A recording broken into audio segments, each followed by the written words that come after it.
Պարոն Վարդևանյան, մենք բոլորս գիտենք, որ դուք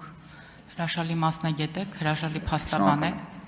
Քարոզարշավի ընթացքում մենք նաև հասցրեցինք տեսնել, որ դուք նաև հրաշալի երգում եք։ Եվ հիմա ավելի առարկայական հարցս, մենք բոլորս նաև հիշում ենք 21 թվականը, երբ դուք Հայաստան դաշինքով պատգամավոր դարձաք, նաև հիշում ենք 22 թվականի ձեր հրաժարականի տեքստը, որտեղ դուք նշում եք, որ փաստաբանական համայնքը ձեր կարիքն ունի, անելիք շատ կա, եւ դուք գնում եք, բայց շարունակելու եք օգնել եւ աջակցել ձեր թիմին, ձեր գործընկերներին։ Հիմա հարցս, եթե փաստաբանական համայնքը ձեր կարիքը զգա, դարձյալ գնալու եք, ուզում եմ հասկանալ, քանի ամսով կամ քանի տարով եք գործուղվել ազգային ժողով։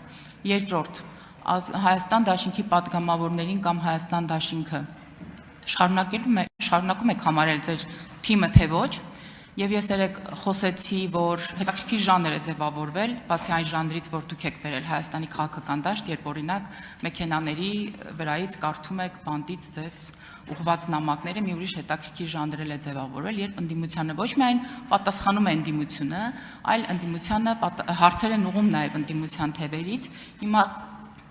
ես ուզում եմ ձեզ ուղղել ձեր գործընկեր ձեր երկու գործընկերների հարցը։ Օրինակ նրանք ասում են, որ 21 թվականին Արամ Վարդևյանը, Ռոբերտ Քոչարյանի փաստաբաններ Հայաստան դաշինքով էր պատգամավոր։ Հիմա Սամվել Կարապետյանի փաստաբանն է ուժեղ Հայաստանով է եկել դարձել պատգամավոր։ Հիմա հարց. հնարավոր է արդյոք փաստաբանական համայնքը ձեր կարիքը զգա, դուք գնաք, եկել օրինակ գաք հանրապետական կուսակցությունով կամ Բարգավաճով։ Շնորհակալ եմ հարցի համար։ Պատասխանը 2021 թվականին եղել եմ Հայաստան դաշինքի նախընտրական ցուցակում, ընտրվել եմ պատգամավոր, անկեղծորեն եմ ասում, մեծ նվիրումով իրականացրել եմ պատգամավորի լիազորությունները։ Ոմանք տեսել են ինձ այս նիստերի դահլիճում, ոմանք ոչ, ոմանք ինձ տեսնում են միայն 9-րդ գումարման ազգային ժողովի աշխատանքներում։ 2022 թվականին ունեցել ենք ծայրահեղ մեծ մարտահրավեր։ Բոլորս հիշում ենք այն քննարկումները, իրավիճակը եւ զարգացումները, որոնք տեղի են ունենում Արցախի վերաբերյալ։ Մեկնարկեց դիմադրության շարժումը։ Պատիվ ունեի մասնակցելու դիմադրության շարժմանը լինելու առաջին շարքերում։ Մաքսիմալ ուժերից ներածին չափը ներդրել եմ այդ պայքարում։ Չեմ հաջողել։ Ակնհայտ է, որ չէի հաջողել։ Չհաջողելով գտել եմ, որ ինքս պետք է նաև պատասխանատվություն կրեմ։ Պատասխանատվությունը տեսել եմ պատգամավորական մանդատից հրաժարվելով։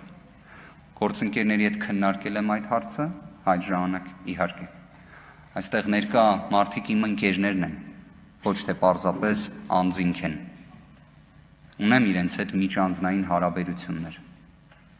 Քաղաքական գործընթացներից դուրս է եկել։ Անկեղծ էի դուրս եկել։ Ասեմ ավելին, չի էլ պատկերացնում, որ երբևէ նորից պետք է քաղաքականության մեջ լինեմ։ 22 թվականից մինչև 2025 թվականի հունիս ամիսը ես այո, հանրային հնչեղություն ունեցող հարցերի Տիկին Ստեփանյան արձագանքել եմ, կարծիք հայտնել եմ, բայց չեմ կարծում ընկալվել եմ որպես քաղաքական գործիչ։ Երբ ստացա առաջարկ ուժեղ Հայաստան կուսակցության առաջնորդ Սամվել Կարապետյանից միանալու ուժեղ Հայաստան կուսակցությանը, անկեղծ եմ ասում, գիտակցեցի, որ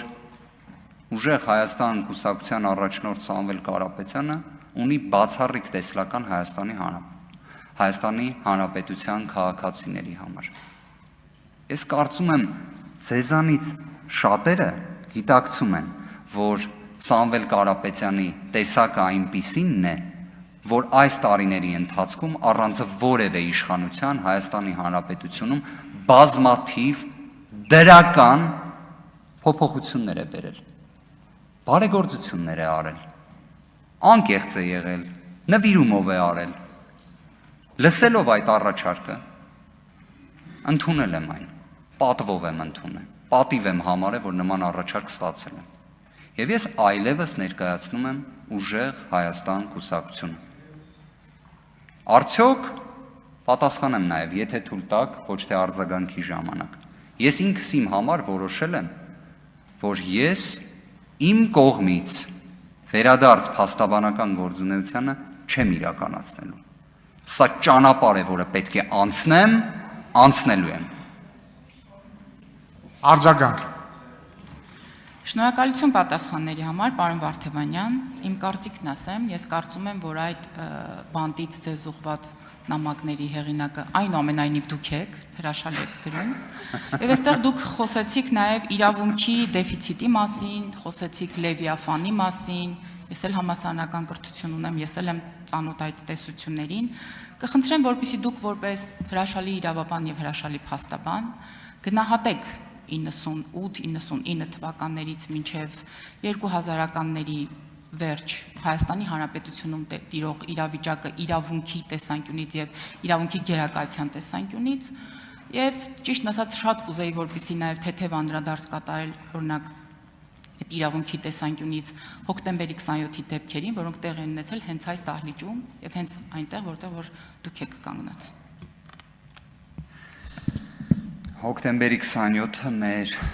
Հայաստանի Հանրապետության նորանկախ պատմության ամենամեծ ողբերգական էջերից մեկն է։ Եվ նշված դեպքերով անմեղության կանխավարկածը հաղթահարված իրավիճակ ունենք, որտեղ կան մեղադրական դատավճիռներ, ողբերգություն է։ Նույնիսկ ասեմ, ողբերգություն բառն էլ բավարար ինտենսիվ չի հնչում։ Հայաստանի Հանրապետության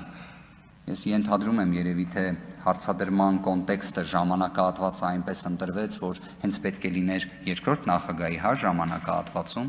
եկեք պատասխանեմ ավելի ազնիվ ու անկեղծ։ Ես գտնում եմ իրավունքի հետ կապված հիմնարար խնդիրներ եղել են առաջին նախագահի պաշտոնավարման, երկրորդ նախագահի պաշտոնավարման, երրորդ նախագահի պաշտոնավարման, ձեր պաշտոնավարման, այսինքն Նիկոլ Փաշինյանի պաշտոնավարման ժամանակահատվածում, եթե ձեզ թվում է այդտեղ դժվարություն կա դա ասելու, բնավ։ Կարծես պատասխանեցի ձեր հարցերին։